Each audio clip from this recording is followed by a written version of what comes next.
Hello, As-salamu alaikum everybody. Um, I'm just kind of going over a tutorial for a product that I was able to build. So I was able to build a halal ETF tool similar to what I had built earlier, like the MyRizq halal ETF tool summary, just for Muslims to kind of get an idea about the different ETFs available in the market. Because this question comes up on this form often. Which halal ETF should I invest in? And there's a number of requirements or indicators that for you to come up with which halal ETF you should choose. But the whole point of building something like this summary is for it's for you to kind of better understand the landscape of the halal ETF market and um, figuring out the expense ratio, figuring out the price, and then figuring out, last year's price. But the issue is with this current version in Google Sheets, it's very static in terms of the information that's being that can be uploaded. And so I was able to basically build a more dynamic web app for Muslims and for Muslims trying to get a better understanding of the Sharia of the halal ETF landscape. So take a look, and I wanted to share it with you. So essentially, you can kind of see this ETF information is basically kind of explains what the halal ETFs are on the market, the assets under management, the current price, who the Sharia advisory is. So if you look this up, you can see Rating Intelligence Partners is one of them, and you can search them up and see who they are.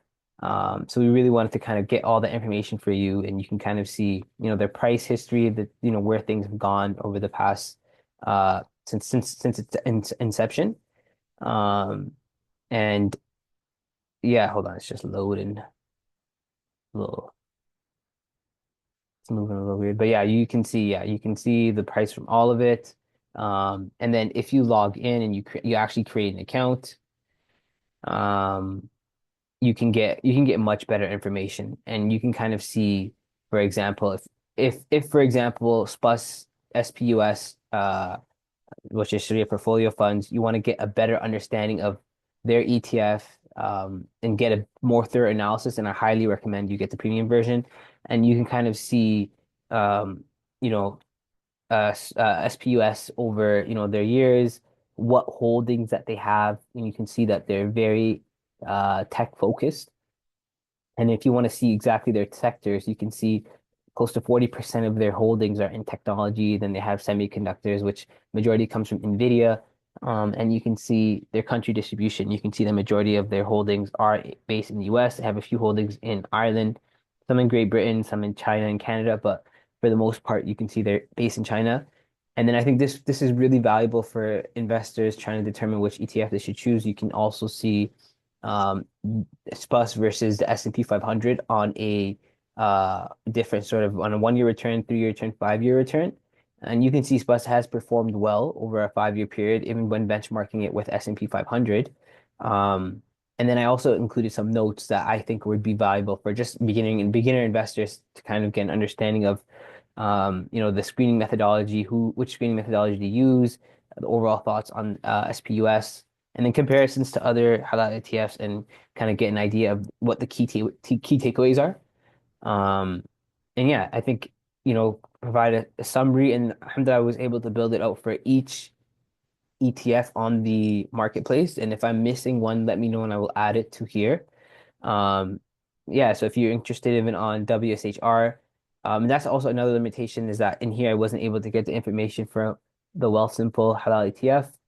And yeah, you can see, the price over a long period, what their holdings consist of. You can see that they're a little bit more globally diversified, where they have their main holdings are in consumer staples. They do have a decent amount of technology, but they're nowhere near like SPUS. And you can also see that their global, distributions in terms of their holdings are much more diversified with holdings in the US, Japan, Switzerland, Canada, Britain. France, Denmark, you name it. And you can also see the returns. But you can see that over the past 5 years, the returns have not been close to SPUS, and that's just because of their diversification strategy which I would assume is they're going for sort of a lower risk model, which would typically mean lower returns, but has been stable. And yeah, so you can kind of see that for each ETF. And what gets really interesting is if you want to compare ETFs to ETFs, um, I was able to build out a additional tool. You can kind of see what SPUS's daily return versus SPUS, I mean SPUS's versus WSHR, and you can kind of toggle to choose which one you want. Well, for this tutorial, we'll stick with WSHR. You can see the price analysis between the two. Over, you can choose over the like you can choose which m amount of time. For this tutorial again, I'm sticking for the month. You can see how the price has changed, and you can see which like their return relative performance over the years as well. And then what's really interesting as well is you can see their holdings overlap, and you can see that they have 44 companies in common, which is kind of surprising considering their WHR's global distribution, but it's not too bad. Because if you compare this to, for example, if you do SPUS in Halal, which is by Wahid, you can see that they have 158 common holdings, which is kind of a large overlap, right? So if there's quite a huge overlap like this, you could think, okay, there's a huge overlap. Why would I have both of these in my portfolio? Um, and you can also say, okay, which one has a higher expense ratio? It's clear that, Halal and WSHR are pretty similar in their expense ratio. So, it wouldn't make sense to hold them both. You would probably want to, you know, change your strategy and kind of pick either or instead of splitting your holdings across both of those ETFs. And then yeah, and then if you're also interested in terms of like building a portfolio, this is still pretty in its beta form, but if you want to have a aggressive portfolio, um, you can kind of there's a get portfolio allocation. What's recommended is kind of 45% SPUS, 25% SHR, 30% Sukuk. Um, and then if you want a conservative portfolio, then yeah, I'll get that fixed. But um, yeah, no, overall, this is the Halal ETF tool, and I think this can be really valuable to Muslims when trying to figure out which ETF they should choose and kind of helping come up with a portfolio allocation. So yeah, inshallah, if you like this video, let me know. And if you have any comments, if I highly recommend you use this tool and kind of provide suggestions and feedback. We want to build more onto this. We want to basically essentially help Muslims with their investing and their personal finance. And in order for us to do this, we need your recommendations on how we can improve.